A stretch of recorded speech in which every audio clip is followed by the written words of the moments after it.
Gente, observem que interessante aqui no procedimento operacional padrão, que a gente tem a descrição do procedimento e a justificativa.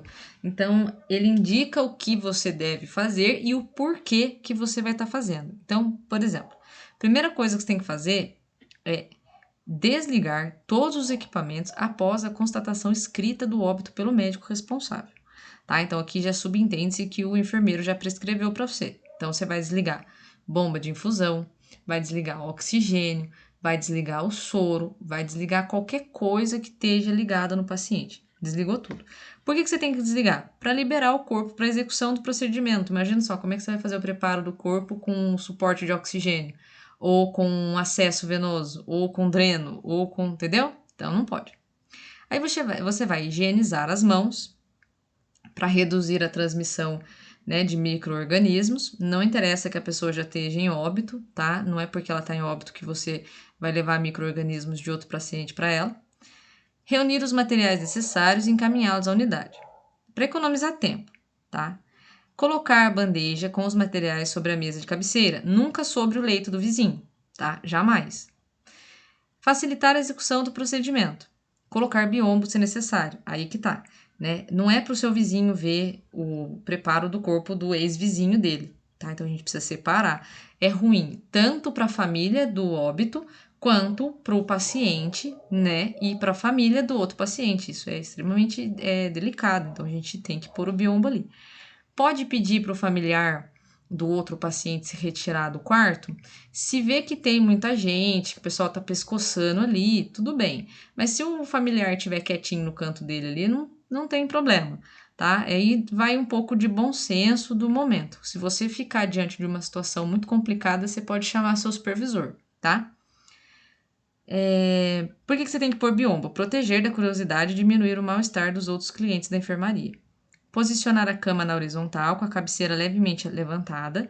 Para que você faz isso? Para facilitar a execução do procedimento e diminuir refluxos gastroesofágico e sanguíneo. Então, deixar a cabeceira levemente elevada facilita, né, a diminuição do refluxo gastroesofágico, né, do conteúdo que sai do estômago do paciente, que é comum acontecer. Forrar a escadinha com papel toalha e colocar a bacia de água sobre a mesa se for necessário. Detalhe, tá? Se você for, de fato, passar uma água ali no paciente. Nossa, professora, quando que isso acontece? Bom, acontece, lembra que a gente falou que no momento da morte a musculatura relaxa? Vai que nessa da musculatura relaxar, o paciente evacuou demais, o paciente teve liberação de conteúdo gástrico. Como é que você vai entregar o paciente daquele jeito? A família muitas vezes vai ver o paciente lá no necrotério, não é possível da família ver no quarto. Então tem um monte de questões, fica desagradável, uma falta de respeito com o óbito. Então, tudo isso aqui é um cuidado, tá? Vamos passar para cá. Paramentar-se com os EPIs, claro, para proteger você individualmente, tá? Existem artigos já escritos a respeito do preparo do óbito das vítimas do coronavírus, tá? Do Covid-19. Eu recomendo a vocês essa pesquisa, tá? Soltar os lençóis da cama e retirar o travesseiro. Fechar os olhos do paciente pressionando as pálpebras, caso não seja possível fixá-las com tira e fita adesiva. Depois tem uma imagem que mostra como que a gente faz essa fixação aqui, tá? Por que a gente tem que fazer essa fixação? Para evitar que os olhos fiquem abertos quando ocorrer a rigidez cadavérica e manter a aparência natural. Então, gente, é muito complicado isso quando a gente esquece das pálpebras e o paciente fica com o olho aberto.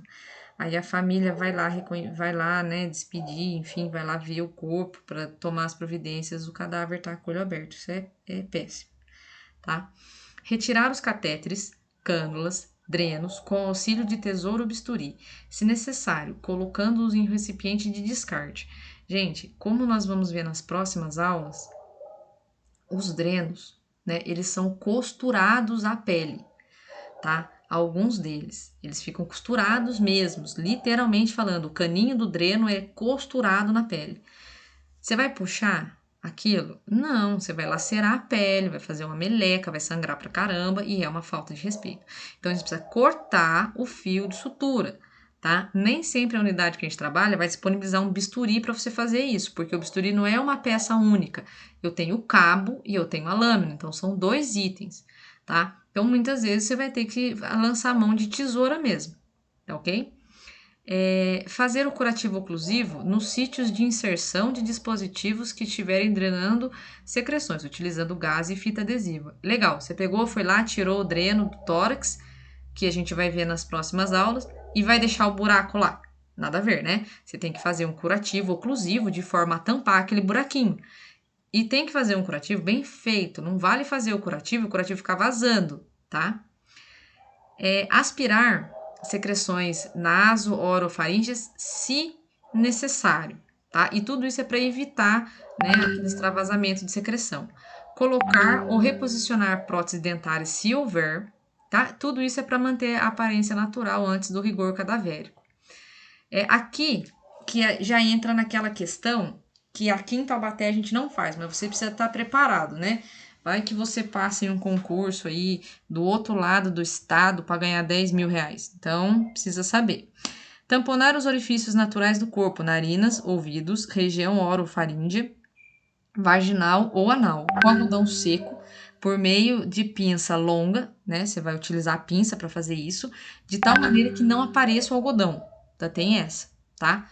Para quê? Para evitar a saída de flatos, secreções e odor fétido. Mais um termos técnicos para vocês anotarem aí antes da nossa aula de termos técnicos. Flatus significa pum, tá? Ou na língua de algumas pessoas, peido, né? Então, flatulência é a eliminação de gases, né, pelo orifício anal ali. Remover os curativos e refazê-los quando for necessário. Às vezes, o paciente já está com algum curativo em uma região, por exemplo, uma LPP, outro termo técnico para vocês, tá? Uma lesão por pressão. Aquela lesão que a gente conversou na aula passada, que se o lençol estiver enrugado, vai fazer no paciente. Então, às vezes aquele paciente já está com curativo, porque já abriu uma lesão daquela. E aí aquele curativo está saturado. Saturado significa que ele está encharcado, que a secreção da ferida está aparecendo através da gase. Nesse caso, a gente troca o curativo, tá?